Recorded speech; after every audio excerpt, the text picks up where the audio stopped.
Michael, should I start now? Yes. Okay. Good evening, everyone. My name is Aaron Gibbs. I'm the Associate Dean for Student and Academic Services here at SPAA. We are so honored to start off our Mayor's Speaker Series for the spring semester and glad that you are joining us. Tonight, we have a wonderful conversation, and so that we hope that you enjoy your time with us. A couple of things we're going to ask. If you do have any questions, and we hope you ask a bunch of them, please make sure you put them into the chat. But on behalf of myself, our Dean, Kai-Feng Yang, our faculty, our students, and administrators, we welcome you to our speaker series. I am going to turn the floor over to one of our wonderful alumni, Intashan Chowdhury, who will bring greetings and also kind of walk you through what's going to happen for today. Thanks. Thank you, Dean Gibbs. As stylish as he is, he's so well-spoken. It is a privilege to return to my alma mater. For those of you that don't know me, my name is Intashan Chowdhury. I'm a proud alum of the Bachelor's of Arts programs right here at Rutgers School of Public Affairs and Administration. I graduated in fall of 2017, and I pursued a career in local government. So this speaker series, Mayor Speaker Series that RU SPAA is leading is near and dear to my heart. For those of you that don't know, local government could be very rewarding. I've spent the last nearly a decade or so working in local government, and about, I want to say 6 years ago, I was appointed as the youngest municipal administrator in the state of New Jersey history. And since then, I've stayed in this field. I'm currently serving as an internal management consultant. I'm also a managing director for the Government Strategy Group, who actually, with respect to this panel and our awesome mayor, Derek Armstead, we worked on a project in Linden. And so we know that Mayor Armstead is one of the few folks that understands what it takes to make local government promising for all, not just the constituents, but people that work behind the scenes, like LeAnne White, who's another panelist. But we have a treat for all of you here. So I'm going to go ahead and start and kick the program off. And I wanted to welcome everyone and thank you for taking time out of your busy evening to join us for a fruitful discussion with Mayor Derek Armstead of the City of Linden and his right hand, LeAnne White, because we all know those are truly the backbones of municipal government, who is actually part of the program as well right now in Rutgers SPAA, and obviously Professor Michael Dillard. So I'm going to begin by reading bio of our first panelist, Mayor Derek Armstead, who is currently the City of Linden Mayor. Mayor Derek Armstead brings a wealth of governmental community and leadership to the great city of Linden. For those of you that don't know, the city of Linden is located in Union County. Mayor Armstead was elected to this Linden City Council and served the constituents of the 4th Ward from 1993 through 2014. During his tenure as a councilman, he served on various committees. In November 2014, he was elected to the mayoral office and started his tenure on January 1st, 2015. Mayor Armstead is a lifelong Linden resident whose family has lived in the city for almost 100 years. That's like my age times 4. He graduated from Linden City High School in 1979 and attended Union County College, where he studied computer science. He started his career in technology at Prudential Insurance Company, where he worked in the computer operations and telecommunications division. He then was employed as a programmer for the Union County Data Processing Department. He is a strong advocate of fairness, equal education, and economic opportunities for all Linden residents. And serving his constituents in the community as the mayor, he has been especially passionate about our youth and has, as he learned at a young age, the importance of leadership and community service through family and ethics and values. Mayor Armstead believes that investing in our youth, just as his grandparents and parents did, is a great investment in our future and in our communities. Together with his wife, Danny Arellin, I hope I pronounced that right, Mayor Armstead, my apologies if I did not, and his sister, Orlean, and his sister, Lisa Orman, they founded the Armstead Scholarship Fund for graduating Linden High School seniors. Talk about paving it forward. According to Mayor Armstead, without a quality education, not only do our young people have less access to job opportunities, but are more likely to be involved with the criminal justice system. As a community leader, he has learned that change happens when individuals take responsibility for one another and their communities, and it is never too early to start teaching our children and to take responsibility not only for themselves, but for other people. Mayor Armstead believes in a government for the people, of the people, for the people, by the people. And although there are no easy answers, with the input of the people, his plans are for stabilization of taxes, an aggressive effort to reduce crime, economic stimulation for job creation, revitalization of the Linden downtown area, and streamlining municipal governmental operations. Sounds like a great mayor to me, guys. Since taking the office of the mayor, he has stabilized and reduced municipal taxes for the last 6 years. Working with the Board of Education, he has also gotten them to sharpen their pencils and bring in a zero tax increase for the last 4 years. As a mayor, his first order of business was to start the Linden First program. This program helps Linden residents and others from surrounding communities to find gainful employment. It's been quite successful to date. Mayor Armstead is a strong believer of bringing in business. James Coyle, the president of the Gateway Regional Chamber of Commerce, at a chamber dinner when he won the Mayor of the Year award, said, "Mayor Armstead has made Linden one of the most business-friendly cities in the state of New Jersey." Point blank stop period. The NAIOP at their 35th anniversary gala recognized Mayor Armstead for the Karen S. Franzini Public Partner Award. This award recognizes champions of economic development that inspire and transform communities. One of Mayor Armstead's visions was to bring green projects to the community. We now have 2 green projects up and running in the city of Linden: Hawkeye Solar Farm on the closed landfill, and Aries Clean Energy, which is taking the sludge from their sewer authority and turning it into a biochar for use in cement. The third project is just getting ready to break ground, and this will be quite a digester, which will break down a biodegradable waste and turn it into a natural gas byproduct, as well as agricultural byproduct. The mayor has seen redevelopment in the downtown area. They have now 3 apartment complexes with retail below in their transit village area, with 2 more almost completed. Another project is in an apartment complex with retail below in a former blighted area on St. George's Avenue. All of these projects are conveniently located for the transportation to the New York City proximity and the metropolitan area.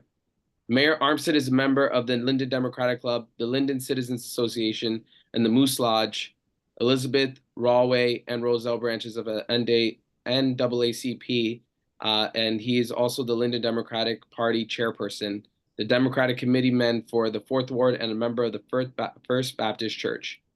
Mayor Armstead resides with his wife and 5 children, Erica, Brianna, Ryan, Ashton, and Abigail. He's very civic-minded and lives by the premise that there is no exercise better for the heart than reaching out and lifting people up. Mayor, welcome, and thank you for joining us. No, pleasure's mine. Pleasure's mine. We also have, we all understand a mayor cannot do it by themselves. And we're going to actually have an inside glimpse of not just how the city of Linden works, but with respect to local government, the folks that are truly the backbone. And I'm sure Mayor Derek Armstead can agree, he cannot do his job without surrounding himself with the right people, with bright-minded, forward-thinking folks. And there's no one better than a member of our SPAA family, LeAnne White, who actually works for the city of Linden. So I'm going to take the time to welcome our next panelist, LeAnne White. LeAnne White was born and raised in Newark, New Jersey. LeAnne attended Newark private schools and went on to attend Marist High School in Bayonne, New Jersey for 3 years, and finished her high school career at St. Patrick High School in Elizabeth, New Jersey. After high school, LeAnne attended Union County College in Cranford, New Jersey for 1 semester and did another 3 semesters at Essex County College. LeAnne then had to stop attending school due to a lack of financial assistance and had to focus on working jobs since the jobs that she had at the time. The years passed and LeAnne found herself working jobs that she truly had no passion for. It wasn't until 2017 when LeAnne was presented with the opportunity of a lifetime. LeAnne was hired as a confidential aide to the mayor of Linden, Mayor Derek Armstead. LeAnne now has been in the position for almost 8 years. That's nearly a decade. While holding this position, LeAnne was granted the opportunity to follow her dreams and go back to school. She also enrolled in Union County College in 2018 and graduated in May 2022 with an associate degree in social services. Shortly after LeAnne graduated from UCC in May of 2022, that following that month, LeAnne found out that she would become a mom. In February 2023, LeAnne gave birth to a beautiful baby boy and has embraced her role as a mom ever since. LeAnne takes pride in being a mom and has had to adjust to being a single mom. And LeAnne has not allowed anything to stop her because in September 2023, LeAnne had to set out to further her education by enrolling at Rutgers University School of Public Affairs Administration, where she has been on the dean's list every single semester that she's attended Rutgers and was accepted into accelerated master's program. LeAnne is doing an exceptional job juggling both being a mom, a full-time student, and of course having a full-time job, because working for Mayor Armstead is not an easy ride when you have such an aggressive agenda. So thank you, LeAnne. Welcome, and thank you for being a part of our SPAA family. Not a problem. Thank you for having me. And last but not least, at this time, it is my great pleasure and honor to turn this over to someone who I consider a mentor, someone who actually helped facilitate my career through the undergraduate program at Rutgers SPAA, because oftentimes we have folks like Mayor Derek Armstead who have that practical experience, who've paved it forward and has helped folks like LeAnne get to where they are. But then we're lucky enough to have folks that have that provide us that in-classroom experience that has also the perspective in the working world. And that's what the world-class faculty at Rutgers SPAA has. That's what has helped me, LeAnne, and a whole host of folks that are in the program and have graduated the program get to where we are in the career of local government. So with that being said, I'd like to welcome a dear friend of mine, Professor Michael Dillard, who is an assistant teaching professor and the director of the Bachelor's of Arts program right here at Rutgers School of Public Affairs and Administration. He comes from the School of Public Affairs and Administration with an abundance of institutional knowledge after serving as a highly active adjunct professor with SPAA since 2013. Dr. Dillard now has served as a full-time assistant teaching professor since the fall of 2019. Dr. Dillard also serves as a director of the undergraduate degree program, as I alluded to earlier, in the public and nonprofit administration track. Dr. Dillard previously served as a director of the Rutgers Are You Ready for Work program, where under his leadership, the program created a pipeline of students with 100% high school graduation rate and a college acceptance rates with about 60% of those students pursuing degrees at Rutgers Newark. His research interests center around non-traditional students, particularly which services and programs are being created that enable them to thrive. Dr. Dillard's teaching style focuses on leadership-based courses where students learn the skill sets needed to manage public and nonprofit organizations. Dr. Dillard continues to integrate community engagement and networking opportunities for his students on and off campus. It is when his students can really understand how theory and practice are integrated. Dr. Dillard continues to provide unique networking and community building opportunities for his students, as seen right here with this Mayor Speaker Series. So, Professor Dr. Dillard, the floor is yours. Thanks so much, Intashan, for joining us, and we're so proud of you. So just in a nutshell, number one, I am happy to see a number of students on this call tonight. This will be more of an informal discussion where you really have the opportunity to see behind the scenes of what it takes to manage local government. We are a degree program that provides services in terms of professional skills needed to take on management and leadership roles, whether you are interested in pursuing a career in government, whether that's local government, state government, federal government, or maybe you might be interested in, starting your own nonprofit organization. Some of you might have an interest of going into the private sector. Regardless or irrespective of the sector that you're planning on entering in, you still need those leadership skills, the confidence overall to drive that level of success. And so again, I do want to thank Mayor Derek Armstead for joining us, as well as LeAnne, and we'll get the questions started then. So Mayor Armstead, just, something simple. What got you involved? What made you want to be, involved in local government? What was the interest there? Well, many years ago, my grandfather and grandmother were what we call committee people in Linden. So in the 60s, 70s, and 80s, I was blessed with the opportunity to see my grandfather operate, and he was giving, well, basically placed the responsibility of being able to provide jobs for people in our community. And that was through some sort of fluke, I guess you could say, because him and my grandmother realized that the community they lived in, which was the 7th Ward, District 2, could control whoever got elected in that ward. And so my grandfather seized the opportunity and began endorsing a candidate. There was always 2 candidates squaring off down there, and whoever he endorsed, he would take the whole vote. 7-2 would vote the way he asked them to vote, and then they would win that election. That particular council person would in turn allow my grandfather to hire gentlemen from the community, which would be janitors or maintenance people or garbage men, which unfortunately with the low-end jobs, but they were jobs that were able to keep families together. And being able to watch that at an early age really gave me a tremendous amount of insight on how the political apparatus worked in town, and it gave me a desire to be able to to be in that position one day myself, because I know that you can really do a lot by giving men and women jobs in your community, can help stabilize the community. So it all started many years ago. Well, no, absolutely. Well said. And so it seems like community service has always been there. And then just, in terms of the family engagement. So you were already a mayor before you knew it, and already, rolling up your sleeves and getting involved in the community. I'm going to go kind of back and forth a little bit, and I want to pivot over to now LeAnne. Obviously, Intashan talked about you being the backbone in the mayor's office. But what I want you to do is explain to our undergraduate students in particular, can you just give us a little bit of a better understanding of what is the role and responsibilities of a confidential aide to the mayor?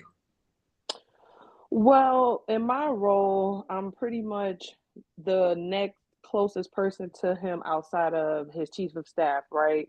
So therefore, I am responsible for keeping, sensitive information confidential. I'm responsible for just helping him with his day-to-day life as mayor. That could go from handling his calendar, going with him to ribbon cuttings, going with him to events. I know that slowed down a bit for me once I actually started going back to school, and then now I'm a mom. I'm trying to re-enter, right, that aspect of my job.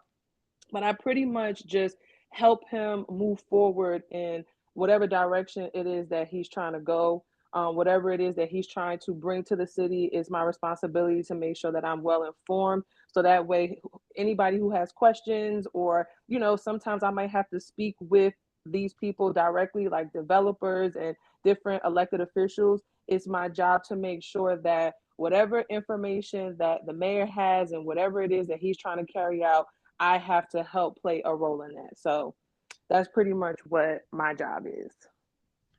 And Well said. Thanks so much. Go ahead, Mayor. Let me dovetail on that. We created a system here, and I think it's very unique in our office, where I utilize Gmail, something called Gmail, an account called mayorarmstead@gmail.com. So no matter what happens, if I meet Mrs. Johnson on Cleveland Avenue and she says, hey, my sidewalks aren't good, they need to be repaired, we send that right to Gmail. And then that gives LeAnne, no matter when it could happen on a Sunday, when LeAnne gets in the office that following day, she sees that I sent something to Gmail, and she'll come at, Mayor, what do you want me to do with this? Or she'll even, now that she's more experienced in the office now, she'll even get on the phone herself and call down to engineering and DPW and say, listen, the mayor met Mrs. Johnson this weekend, and there's a problem with her sidewalks. Would you get out there and take a look at it and find out what's going on and report back to myself and the mayor? So we've created a system, and it works very well. Giving her tight schedule and her other responsibilities, the Gmail thing that we've come up with has been proven very effective.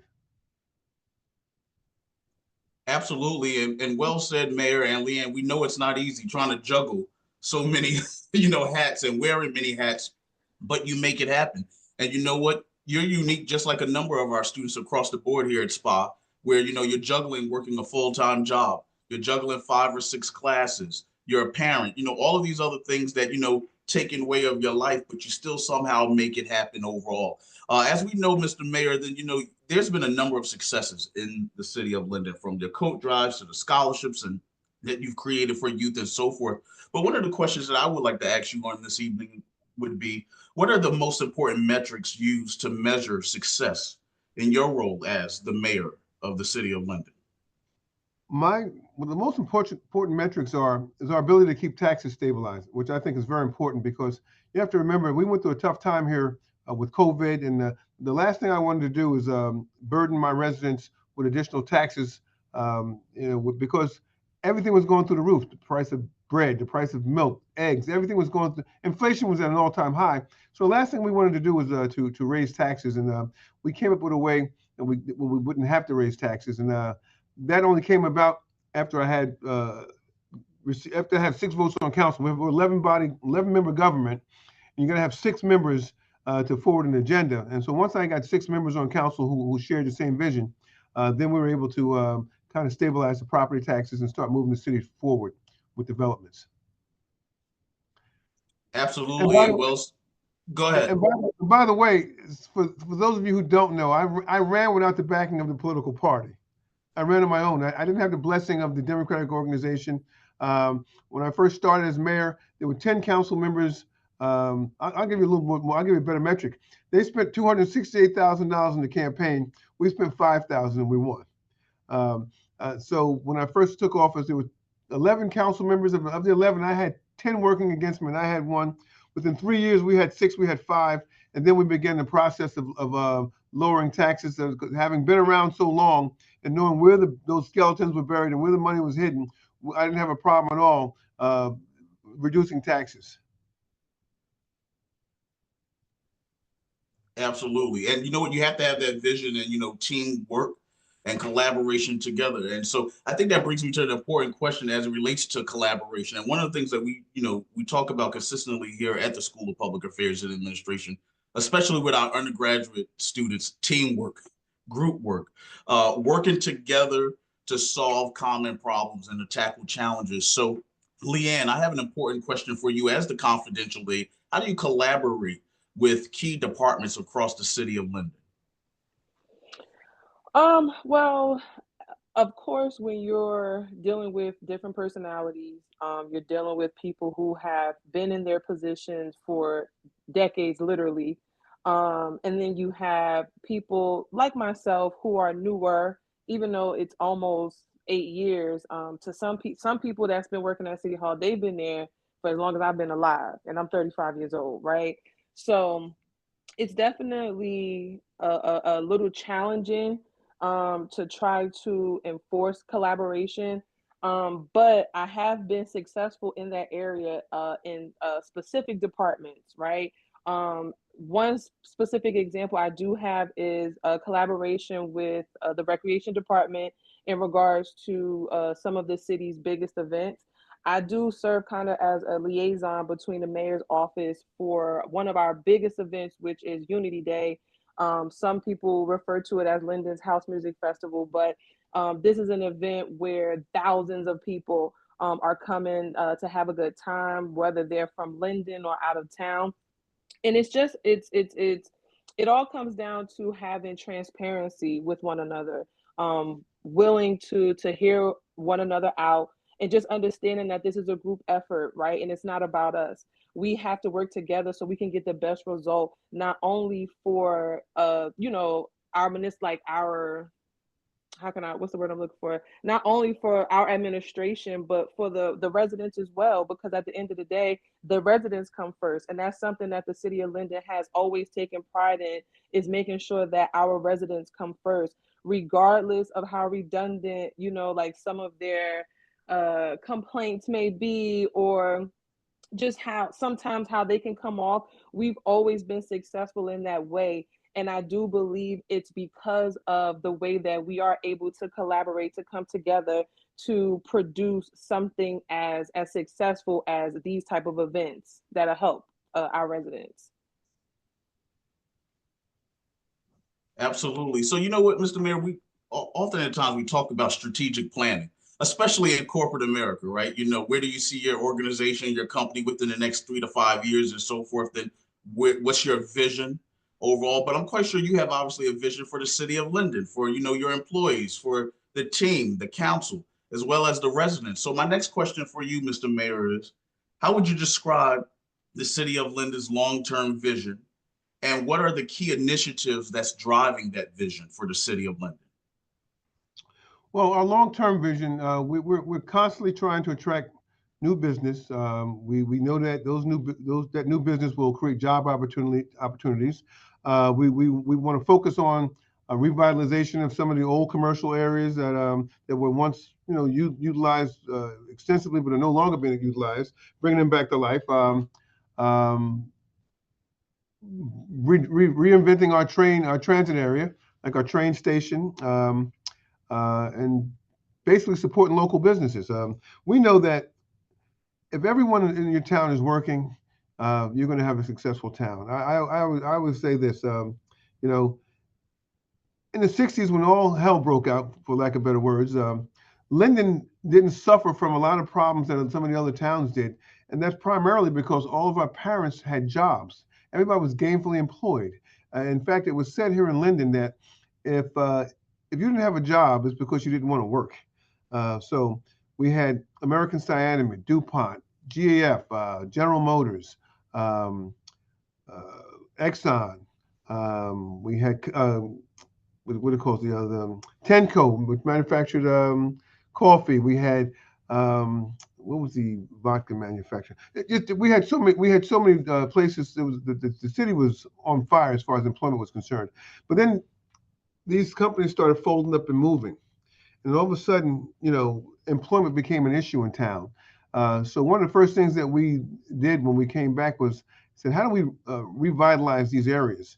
For example, we had where DuPont and American Cyanamid was at, the land was contaminated. So we got that property remediated, and we built 4.5 million square feet of warehousing there, as well as building warehousing throughout the town and the industrial node of the town. We just looked and we put solar panels on our landfill. We did anything we possibly could that would generate revenue and ease the burden of the taxpayers in town and create economic opportunity for our residents.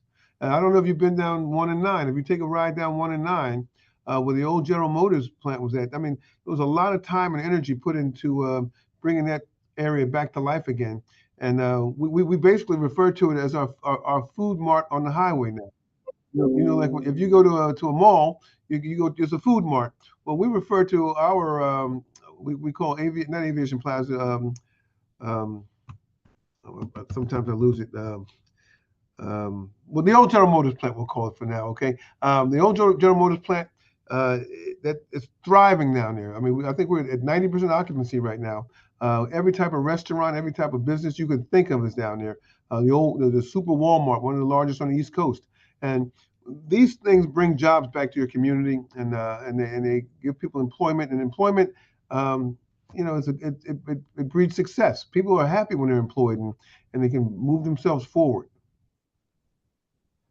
Interesting, and I am familiar with 1 and 9, and I actually have gone over to the big box store Walmart, the Mega Center Walmart, and then there's a number of other stores. There's a gym there.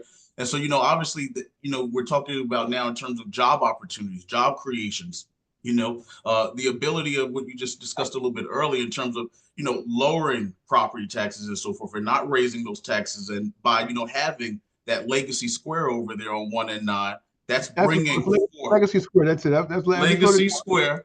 Yeah, I've done my homework, Mr. Mayor. That keeps those jobs in the city. It brings people to the city. It makes people from neighboring cities and towns want to come over to Linden to shop, to dine, and so forth, and also to apply for jobs and so forth. And so, well said. And I would recommend to anyone, if you're not familiar with Linden, take a drive over to Linden, go on 1 and 9.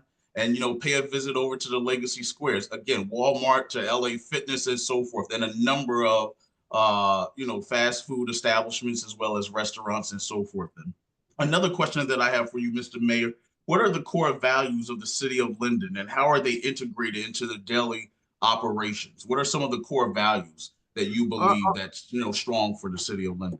Some of our core values are everybody gets a bite of the apple. Linden's a very unique city, and where we're like 30% African American, maybe 38% Latino, 30% Caucasian, and the rest other.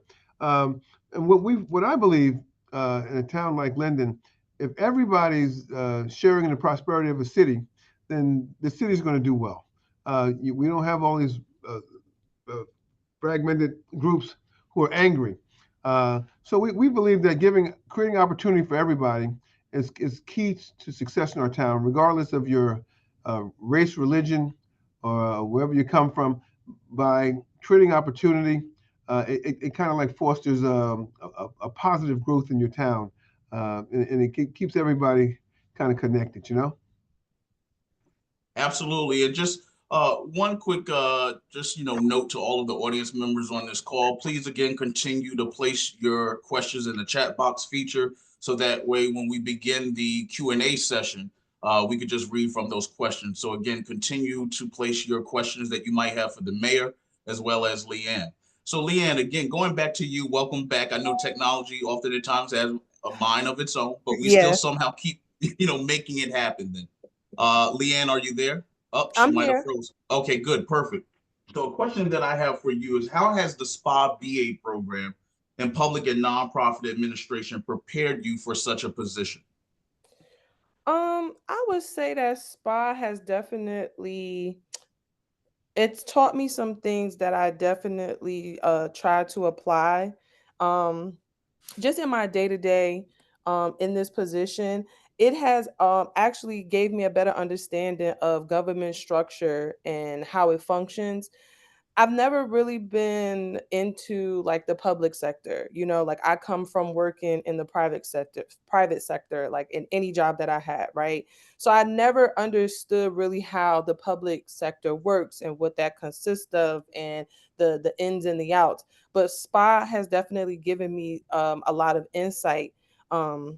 Into the public sector. It's allowed me to just see the legislative process and the relationship between different elected officials and how they operate with their administrative staff.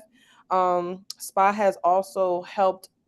SPA has also helped me to become more like transparent, right, in the messages and the way that I do respond to not only the administration but to residents as well.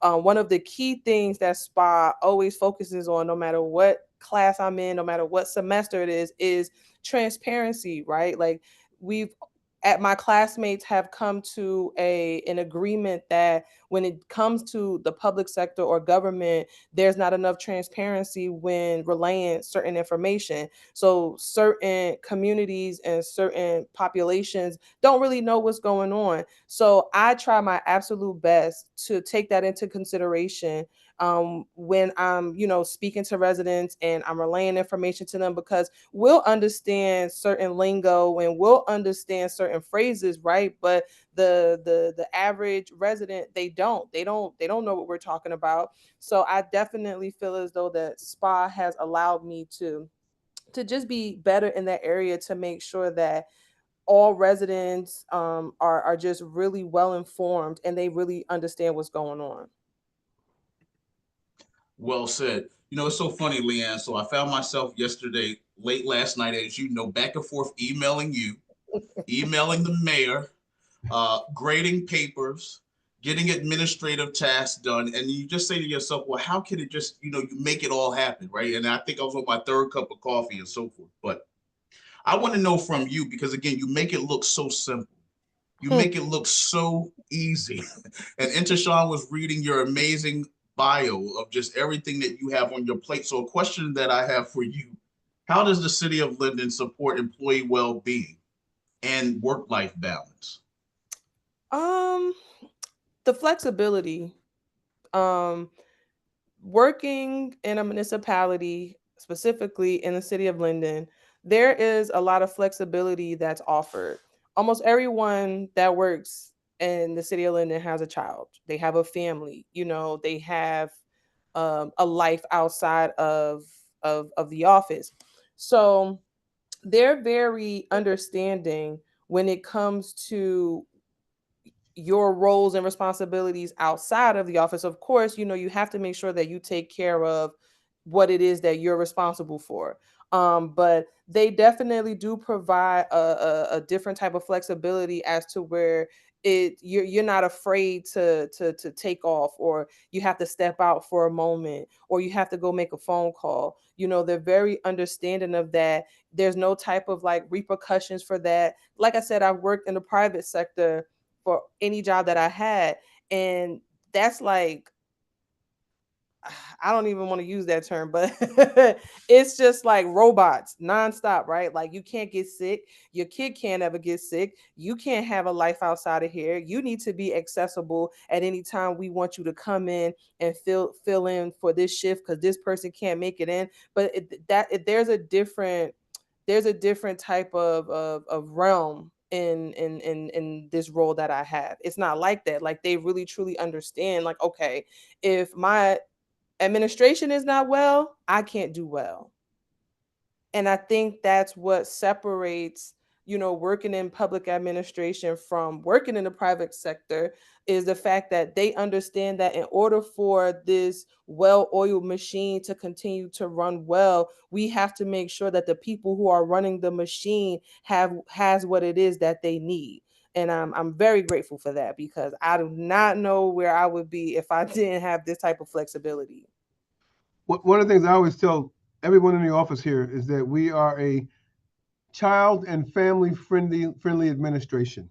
Now, being a parent of 5 children, I know what happens when one of your children is sick or somebody needs to be taken somewhere. You got to drop whatever you're doing and get them there. So, I understand that better than anybody. So, in my office, in my administration, again, we give our employees a lot of flexibility, a lot of leeway when it comes to having to deal with family matters and especially the children. Well, let's be honest here. I think we all can agree to this. You can't take care of anyone else if you're not taking good care of yourself. And Correct. self-care is critical. Self-care is important. And we all may get sick. We all have different things that happen from time to time in our life. And so sometimes you have to step away from the phone, step away from the emails, and take care of you. And, that's the type of government that I would certainly love to work for, where, you can have that time off. You can, have some time away to take care of those other responsibilities. Mr. Mayor, as we all know, challenges will come and go. It's not always an easy task. It's not always an easy ride. In any industry that you enter in, you're going to have some challenges along the way. But I think most importantly is, how do you tackle some of those challenges? So for my next question for you for tonight would be, what are the biggest challenges the city of Linden is currently facing, and how has the leadership team addressed some of those challenges? Well, our biggest challenge now, and we've been quite successful in the past, and that has been balancing our budget and trying to make sure that taxes don't increase. Now, we've done everything humanly possible to develop areas that were needed development in a transit-oriented village. But it seems like it's catching up to us now. For the first time in 7 years, I found that we have to have a $200 increase for all our residents. And to me, that's against everything I believed in. It was to raise taxes. So now the challenge is again to get our economic minds going again and try to figure out what else can we bring into town that's going to generate revenues, maybe $3, $4, $5 million a year, that's going to be able to offset the increase in taxes. And we're working on that now. We've got a company that's coming in right now called R&G, and R&G is going to be building a plant, and it will be the largest food to gasification project, and well, maybe even the country, where we'll be collecting food waste from the greater New York area, metropolitan area, and we'll be converting it to a biogas with an agricultural product also being produced, like a peat moss. So the big challenge is to keep projects like that in the hopper, get them up and going, cooperate with the investors who are trying to make these projects come to fruition, so that we can continue moving down a path of financial stability. So that's our big challenge, man. We have, like I said, and we have another number of other new developments coming on board now. We have Wood Avenue. We're building 400 units near the train station right now, Transit Village. We have another 400 units on the other side of Style Street being built. So hopefully, when these projects come online, we can get back to property tax stabilization again. Because again, I'm a firm believer that we shouldn't have to raise taxes. We should be innovative in our approach to government, and to make sure that our residents can stay in their homes. Absolutely. I see we have a number of questions actually in the chat box feature. And so I want to be obviously mindful of time and everyone's busy schedules and so forth. So I would like to turn it over to Intashan to take over the Q&A session and to facilitate that discussion. So Intashan, the floor is yours. Thank you, Professor Dillard. Once again, it's a pleasure to be with you both, Mayor Armstead and LeAnne. We're going to get right into it. We have a question from Saima, who asked a question for LeAnne. I would love to hear how LeAnne got started in the mayor's office. Government can be hard to penetrate. How did she get where she is? And then I'll sprinkle a little bit something there for you, LeAnne. If you can talk about maybe any advice for folks that are considering a career in local government, and what that looks like in terms of the demands and what they should do, even now being in the classroom at Rutgers SPAA, to end up perhaps in a position that you're in, working for a great mayor like Mayor Armstead and a city government like the city of Linden. Well, see, the way that I found my way to the mayor's office was just, it honestly, it really just was, it just dropped in my lap. There was a young lady that I was friends with, and she was considering the position. Unfortunately, she didn't feel that the position paid enough for her to leave the job that she had, because she worked for a magazine. So she gave me a call because at the time I was so desperate to leave the job that I was at. Um, I was just at a place where there was no real job security. I was miserable. The money was pretty good, because I was able to like work a lot of overtime, and you're able to do that in the private sector. Um, but it just was, it was a dead end for me, honestly, right? So she knew that I was looking for a new job, and she said, "Hey," she said, "I have an opportunity for you. I don't know if you're interested in it, but it's in the mayor's office." I had been living in Linden for 2 years. So everything was aligned, right? Like God really lined all of this up. I had just moved to Linden in 2015. And then in 2017, January of that year, she had told me about the position of the confidential aide. So I'm like, well, what does this entail? So she was like, well, here's, I'm going to give them your resume, and so they can reach out to you. And the mayor had Rebecca reach out to me, which is my colleague that I had mentioned to Dr. Dillard that's retiring. She reached out to me to schedule an interview. I came in, did the interview. Mayor Armstead pretty much just laid it all out on the table. Like, this is what I'm looking for. This is what I need. Can you write? He is very big on, are you able to write? He said, you know how to use a computer? Okay. So, it was just pretty much like history at that point. He told me to report back to the office on my start date, and that's pretty much how I got my start. I was willing to take a chance on something that I absolutely knew nothing about. I didn't know anything about the public sector or a confidential aid for that matter. I didn't know how important a role like this is until I actually got in it. Like at first it was a bit overwhelming. I'm not gonna lie, but I do work well under pressure because I like a challenge, right? Like I'm always up for the challenge because I don't like to be told that I can't do something and I don't know how to do something. So I made it my business to really just dig deep into this position to make sure that I was doing it to the best of my capabilities. But that's really how I got my start in the mayor's office. I would say for somebody who is looking to enter a role like this one, or who is looking to get into a position in government or, in the public sector, I would say just be intentional in regards to your search. Be intentional in regards to, how can I put this? Be intentional in how you want to show up. Definitely don't take no for an answer. Don't be afraid to apply for different positions.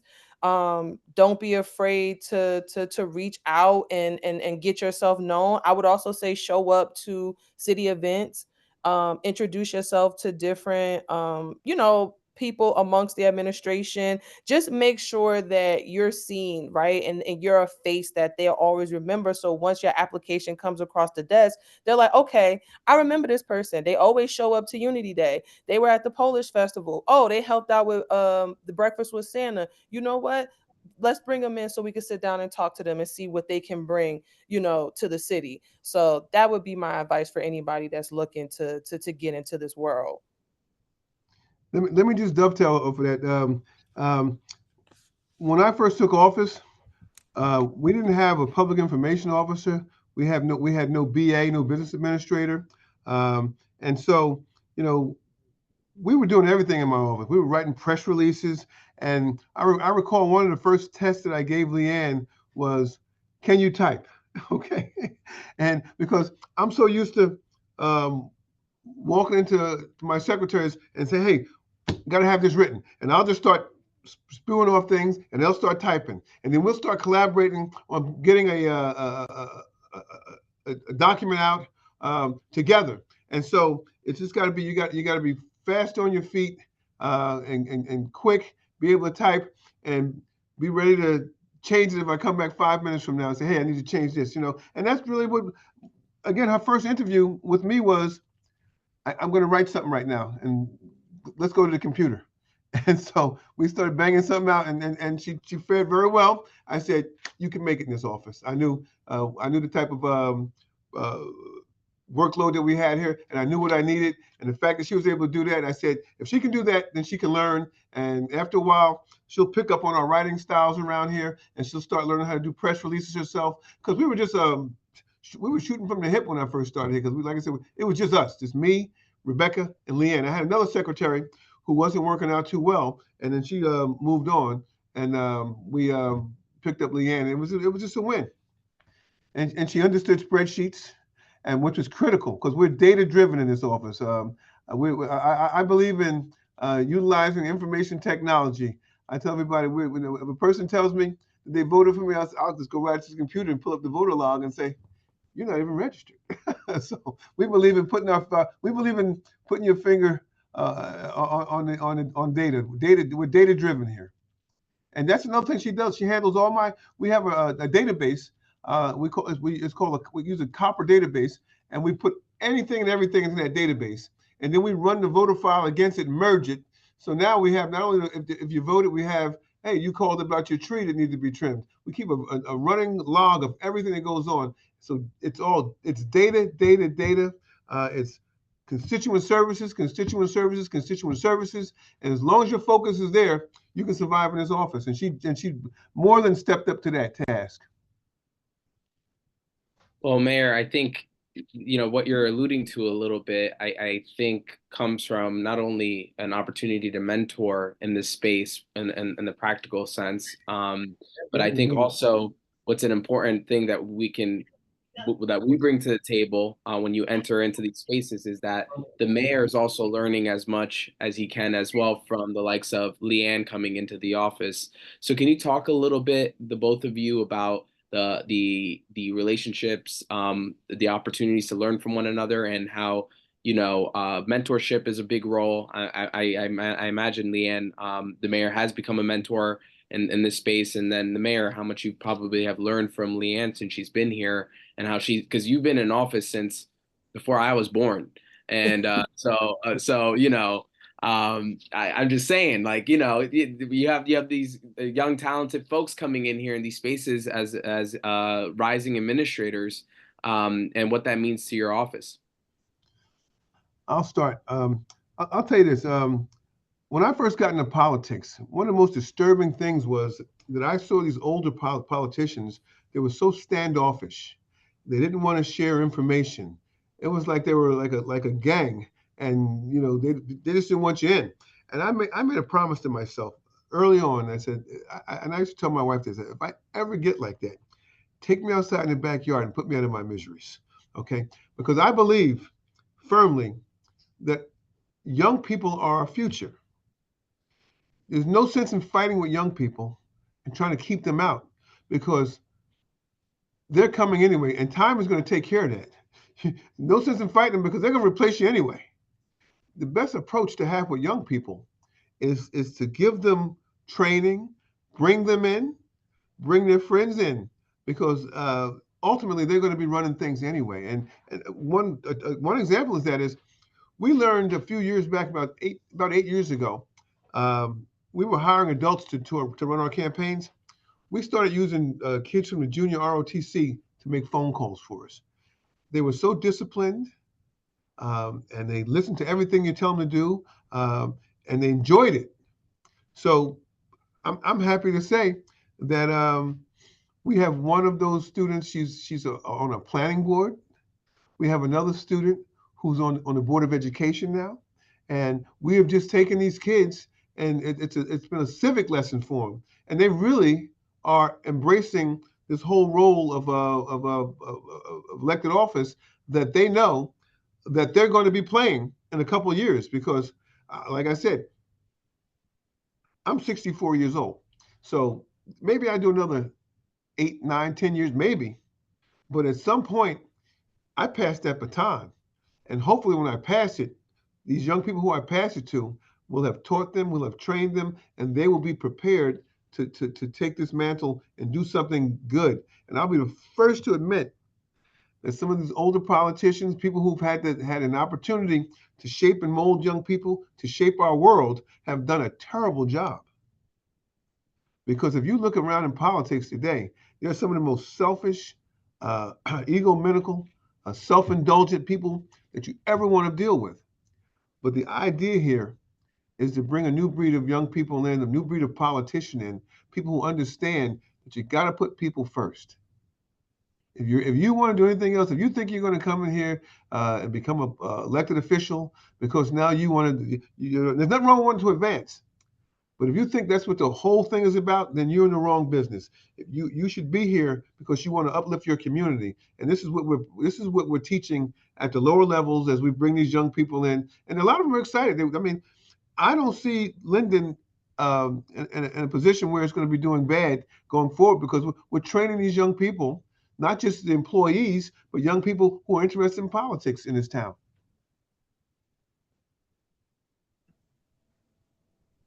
I would say for me, I definitely have I have looked to the mayor for, some type of mentorship. I have learned a lot from him, just how to go about things, right?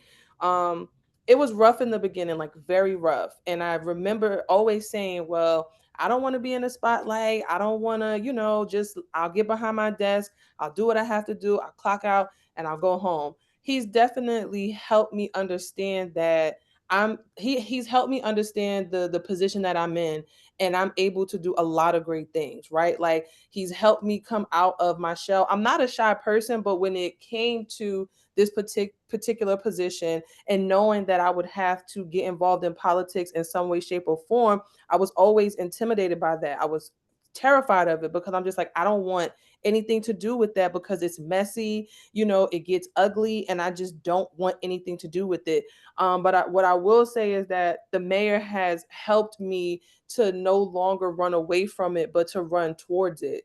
I do find myself now in a position where I'm excited when it comes to, certain things that he's a part of and he wants me to be a part of it. There are things that, he's allowed me to actually be the front runner for, which is one of the city's biggest events. He a few years ago he said, I'm putting this up to you, like I'm giving this to you because of my schedule and everything that I have going on. I'm not able, to always constantly be in these meetings with the promoter. I'm not always able to get back to everybody about it. So he's actually, passed the baton on to me. And I know it's because he trusts me and he sees that over the years I've taken in a lot of the information that he's given me, which, I find that as an honor. I know I don't say it as much, but that makes me feel really good you know, to know that he trusts me with these things, but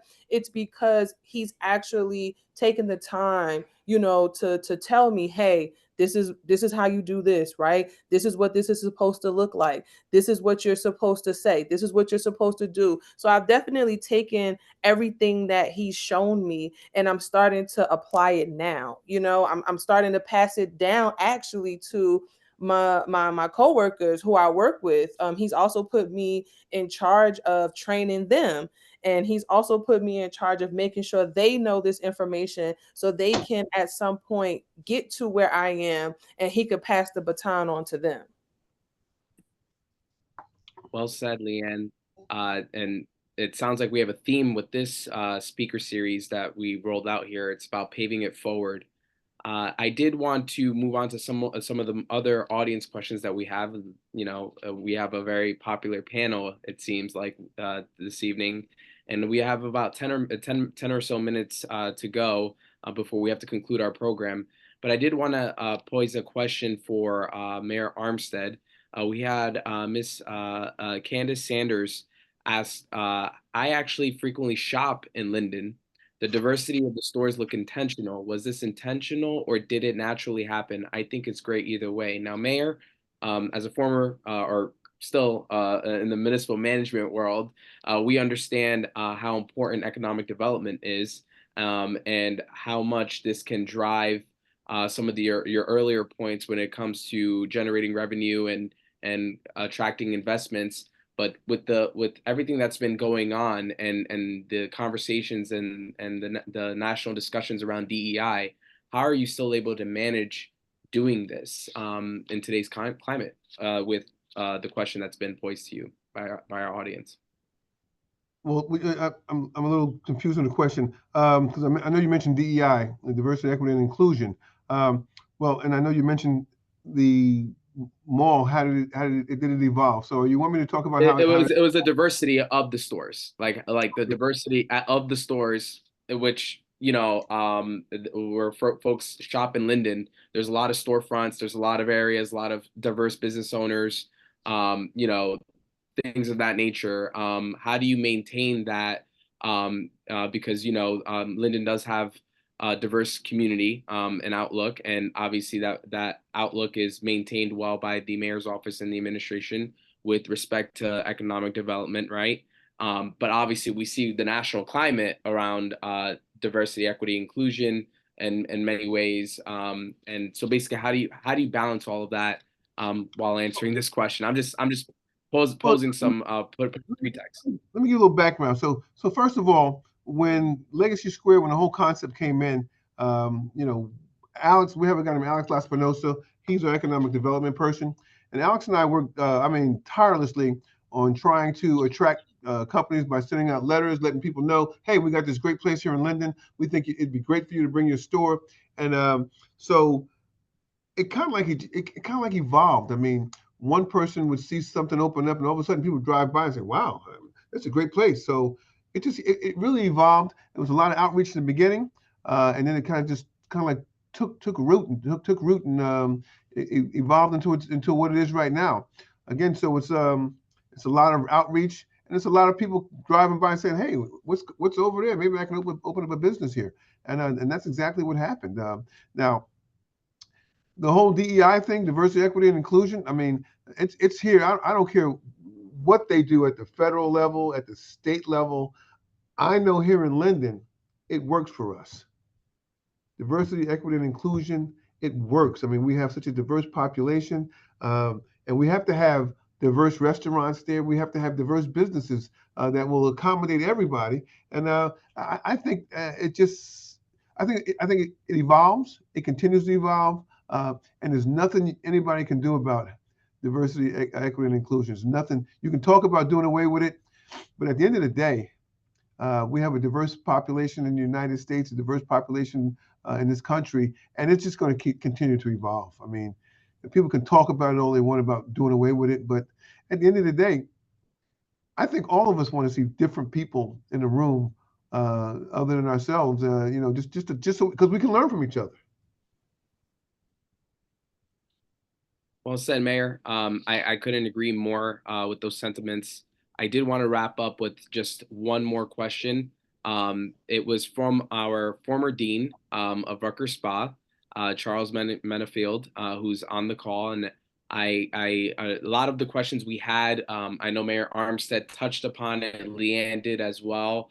But obviously, Mayor Armstead's email is available to reach out to, as well as LeAnne, if you wanted to continue having additional conversations pertaining to some things in Linden. But I did want to pose this question for LeAnne to kind of close us out, because you can, and then Mayor Armstead, feel free to add on to this. How can we, the faculty, the professors, best prepare the students for a public service career? I would say just be as transparent as you possibly can.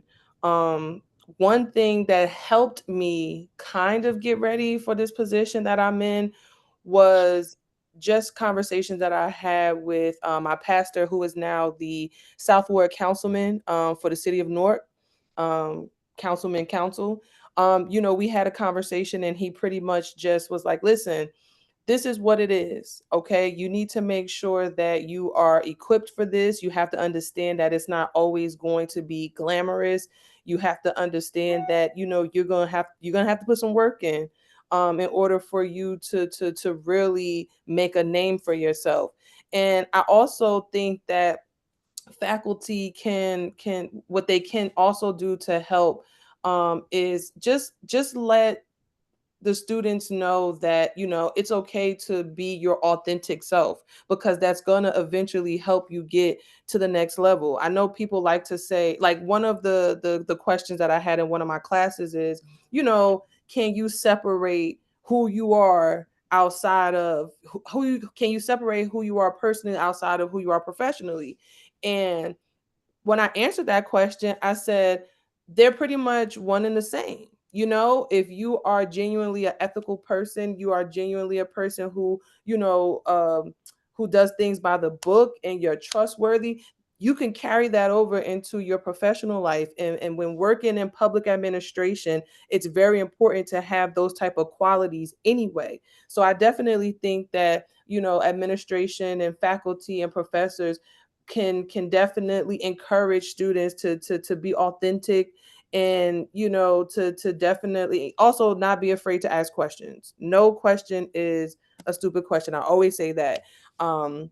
Just encourage them to really try to get more involved. Mayor, did you want to add anything to that? LeAnne, thank you so much. That was great. I could just say this, whatever you guys are doing down at Rutgers, it apparently is working. I have a daughter who's a Rutgers alumni, and she worked, she was on the Wendy Williams show. She worked on that show. She worked on the Tamron Hall show, and now she's working with the NJD, the Jersey Economic Development. And she's doing very well. The training that she received from Rutgers was excellent. Her employers all love her because she's got a great work ethic. So whatever you guys are doing down there with your young people, you're doing a good job, and keep it up. And hopefully, you'll continue to, breed the next generation of leadership for our country and our state. Thank you so much, Mayor. And at this time, I'm going to turn it over to Professor Michael Dillard to close us out. Thanks so much again, Intashan. And I just want to say, on behalf of our dean, Kai Feng Yang, we say thank you so much for taking out the time from your busy schedule to join in and to offer some words of encouragement. More importantly, career advice. And because obviously, most of our students are graduating either this year or, within next year. And, it's important not only just understanding it from the theoretical standpoint, but being able to connect the dots in terms of the practical experience that's overall needed to succeed. I just want to say to the remaining audience members that are on this call, we will continue this Mayor Speaker Series. So, for example, in February, February the 17th, we will have the East Orange Mayor, Ted Green, joining us.